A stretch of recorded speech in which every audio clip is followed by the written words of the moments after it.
This ain't a diss to nobody that rap, but I'm tired of hearing about all the bodies and crack, or how you was flipping pies, or telling how you ride, but you never wanna tell them how So it's you us. was getting. You're the father, you're the uncle, you're the brother. Ladies, you're the sister, you're the aunts, you're the mothers. We can't continue to let these youngest fellas know it's okay to be drug dealers. And not only that, I don't even call them drug dealers, they're slaves for other men.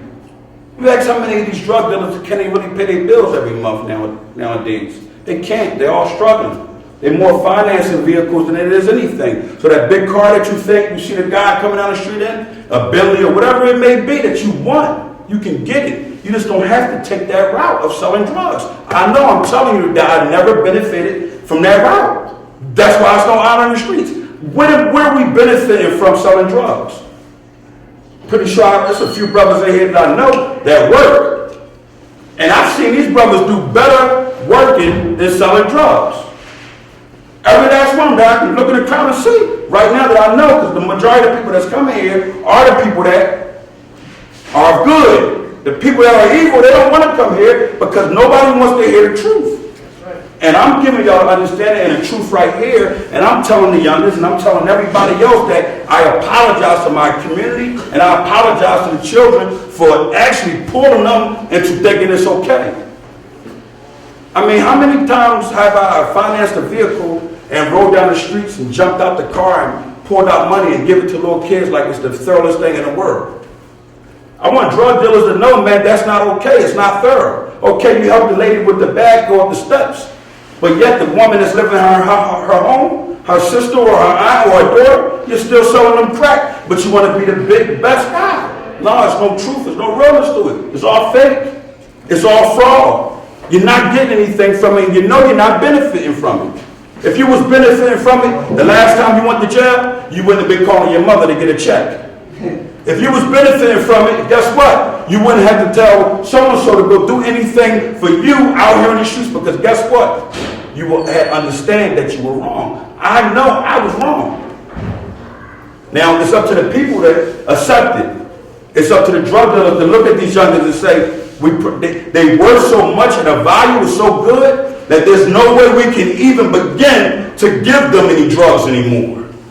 How about let's sit them down and begin to give them applications? You can go online and you can actually Google these different jobs yourself and actually take them to that kid that you've given drugs to sell and give him something better, a better opportunity of keeping his life. Because I'm telling everybody that if you think there's honor in the streets, when you turn around and be 60, 70 years old and you can't walk and you got no money coming to you and you can't sell drugs, you don't have no pension, you're going to be in a world of trouble. And the only way you can beat that is how? Now, it ain't going to be nothing illegal, what I'm about to say. It's by you going downtown or you going online right now and getting you an EIN number. After you get that EIN number, you go down there and you get your commercial business license. And you get you any type of revenue you can to step it up. It's not about us being cool to impress people. It's about you being cool to impress your family, but most of all, to impress God. A lot of people don't agree on me when I speak on God, but I'm going to say this, that at the end of the day, that's what's in control. You really have no say-so, but you have an opinion, you have an opportunity to make the decisions of good. But because it's so hard for our souls to attract towards doing good, you're letting the devil bring you down further. Myself, we all have some type of problem or something. Mine was anger. And I always say that it still is anger because it can wake up at any given time. It's up to me to control that anger though. Can I control the anger? Yes. The opportunity that I'm in, the things that I'm doing now, am I able to control the anger? No, it's an everyday process. It's something that I have to do here. This is my therapy. This is what I get in order for me to keep myself correct. So when I speak on no honor in the streets, I'm giving the youngins the actual guide to it. Now y'all took all these other rappers understanding of it. I see y'all. I see y'all. Y'all dressing like girls. I see y'all. Like I can't take from a person that's really been through it. Y'all really killing them. And I understand that the youngins don't want to accept a lot of people. The first thing everybody say to these youngins is that their pants are hanging off their rear ends. Like they wasn't in the streets at the time with a bush and bell bottoms. Where's the honor in that at? I mean, If we want to do anything, we should be pulling them to the side and telling them, this is what we've done. I know that this is what you're doing. This is what I've been through. And I can tell you like this, from 11 years old to, 32 years old, it was prison. Bag of money, gone, back to prison. Come back out here again, sell more drugs, thinking I'm being smarter than everybody else. When actuality, I'm being the most ignorant one.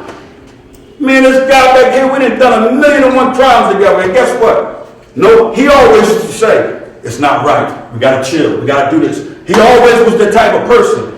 I was always the aggressive, angry guy all the time. And he always used to tell me, man, why the hell are you doing that, man? We don't gotta bring no violence into this money and this, that, and the third. But I didn't listen to him. Because you know why? He was wrong also. We both was caught up in it. And once you're caught up in it, it's hard for you to really see. I'm going to give it to you from both forms of it. The reason why it's hard for you to see is because God isn't really opening your eyes to it. I'm going to give you an Islamic understanding, I'm going to give you a Christian understanding, being as though they're like the popular religions in this world, so that I know most of my followers are either Christian or Muslim.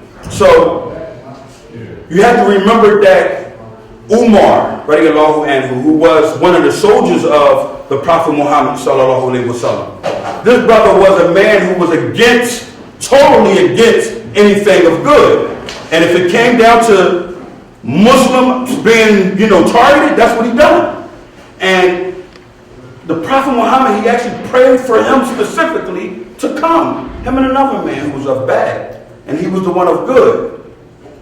On the other, he saw, so what God done there through Quran, he heard it, and from hearing God's, from hearing him speak this through this Quran, it touched his heart where he gave it to his family, and guess what? He was accepted, and he became of good. Then you had, on the other hand, you had Saul. In the Bible, under their theory, he was a man who was going on his way to Damascus, and the scales fell off his eyes, and he began to see everything that he was doing wrong become of good. He didn't want to do the wrong anymore. So this is what I'm speaking to the people, that a lot of the youth now, they're beginning to see guys like myself, and they're saying, you know what? I don't want to do this anymore. It has no benefit. Where's the benefit? I'm going to say it again. Your mother cannot take care of you the rest of your life in a penitentiary. She's going to eventually get old. I know. 2008, I lost my whole immediate family. I lost the whole immediate. Few left. The whole immediate because of a gun and some crack that never benefited me. See a few people in here that was with me. Barb, one of them. And guess what? Barb used to stand on that same corner with me, and we used to help each other. And guess what she used to say to me? We got to stop this. And she would have her straight hand, we got to stop this. We got to. And I know it's something that is like, damn, she's probably looking at me like, wow, that was wild. And I see her up front, it brings tears to our eyes because we had scales over our eyes. Only because the OGs, the quote-unquote old heads, didn't tell us. So now, me turning to positivity from my heart, not from no other reason at all, I begin to look at my old heads and say, you know what? They are the worst people in the world. I don't even want to talk to them anymore. You can't tell me that you give me these drugs, you give me these guns, and you put in my head to do negativity, but not at one time have you stopped me in the midst of it. Even after getting yourself together, you left me out here by myself to do nothing but become a bum. Because that's what it is. That's what you're being, a bum, when you go out in the streets and you sell drugs and you go against what your family wants for you to have. Your family wants good for you. People look at me and say, man, this boy rough. He just said the third, I was raised right up the street. Marvine Street, the 5600 block. And guess what? I was the worst individual around here. The worst.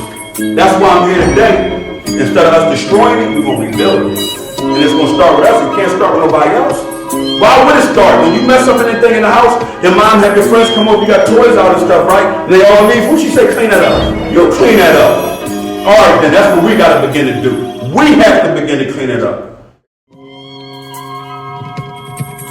Hear one side, try to give them the other side. Feel me?